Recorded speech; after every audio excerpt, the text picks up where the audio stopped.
All right, let's just get right into it. What if I told you that the entire story of human history you learned in school, that slow, steady climb from caveman to astronaut, is completely wrong? We've all been taught that we're at the top, the absolute peak of human achievement. But what if the evidence points to something else entirely? That we're not the first. We're just the latest. Just let that sink in for a second. We're standing on the ruins of forgotten ages, totally blind to the fact that we're not unique. Some theories even suggest there have been at least 6 of these advanced global civilizations before us. And what if those worlds left clues, a trail of breadcrumbs leading us back to a truth that's been buried for a very, very long time? And that's really the heart of it, isn't it? What if civilization isn't this straight line of progress? What if it's a cycle, a loop of incredible achievement followed by catastrophic collapse that has just repeated itself over and over again? So, to get to the bottom of this, we have to start by looking at the cracks in the official story. We're going to dig into the evidence that just completely shatters that neat and tidy ladder of progress model we were all fed in school. So you've basically got 2 competing ideas here. On the left, you've got the official story, a slow, steady climb to the top. But on the right, you have the reset theory, a violent cycle of incredible peaks and devastating valleys. The official story says we're the smartest, most advanced we've ever been. The reset theory? It suggests we're just the survivors of the last collapse, living with a kind of planetary amnesia. Okay, so the first major piece of evidence that just breaks the official timeline is a mind-blowing site in Turkey called Göbekli Tepe. Our textbooks always insisted that you couldn't get huge, monumental architecture until after the invention of farming. But this place, it flips that entire idea on its head. Just look at this number, 7,000 years. That's how much older Göbekli Tepe is than the Great Pyramid. It was built by people who were supposedly just simple hunter-gatherers. And yet, they were quarrying, moving, and carving these 50-ton limestone pillars with perfect astronomical alignments. And then, and this is the craziest part, they deliberately buried the entire thing before they just vanished. It's the absolute smoking gun that proves high civilization existed thousands of years before it was ever supposed to. So if these incredibly advanced cultures existed that far back, where did they all go? Well, lucky for us, the Earth doesn't cover its tracks perfectly. It always leaves clues. So now let's look at the debris they left behind, this incredible trail of impossible artifacts and structures. Geologists have a simple rule. The deeper you dig, the older the rock. You find fossils, then dinosaur bones, and eventually, nothing. You should never find a complex man-made tool in a layer of rock from the age of the dinosaurs. But some say we have. These are what you'd call glitches in the historical matrix. They're called out-of-place artifacts, or Ooparts. And there's a wild pattern of them that supporters of this theory point to. You've got things like a modern-looking hammer found in rock from the Cretaceous period, a machined iron cube found inside a 20-million-year-old chunk of coal, or maybe the most famous, what looks for all the world like a half-million-year-old spark plug. I mean, a spark plug implies an engine, right? And an engine could imply an entire industrial society that existed before our own species even walked the Earth. Now let's scale up from these small artifacts to absolutely massive structures. We're told these were all built with copper chisels and brute force, but honestly, when you bring an actual engineer to these sites, that whole story just falls apart. At Sacsayhuaman in Peru, for example, you have single stone blocks that weigh 120 tons, fitted together so perfectly you can't even slide a piece of paper between them. Over in Egypt, you've got these 100-ton granite boxes that are polished to optical precision on the inside. In Peru, you see these wild polygonal walls that literally dance during earthquakes. But here's the biggest problem for the official story: technological regression. The oldest structures, like the Great Pyramid, are the most perfect. The later ones? They're just crude imitations.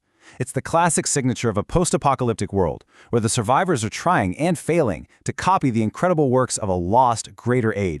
So this all leads to the big one, right?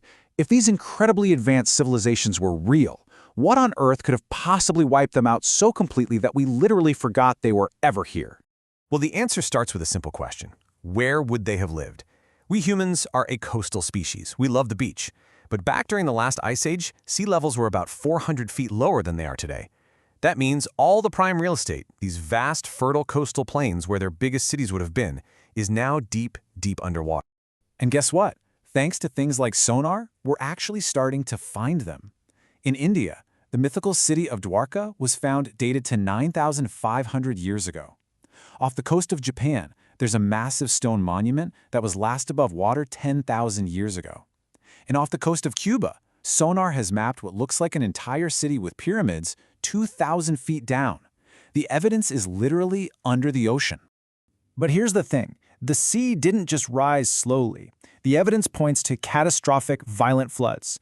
So what could cause something like that?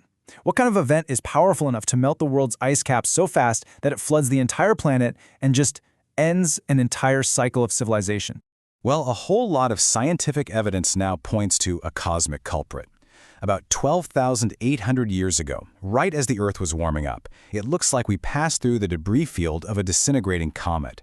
The impact set off a chain reaction of disasters.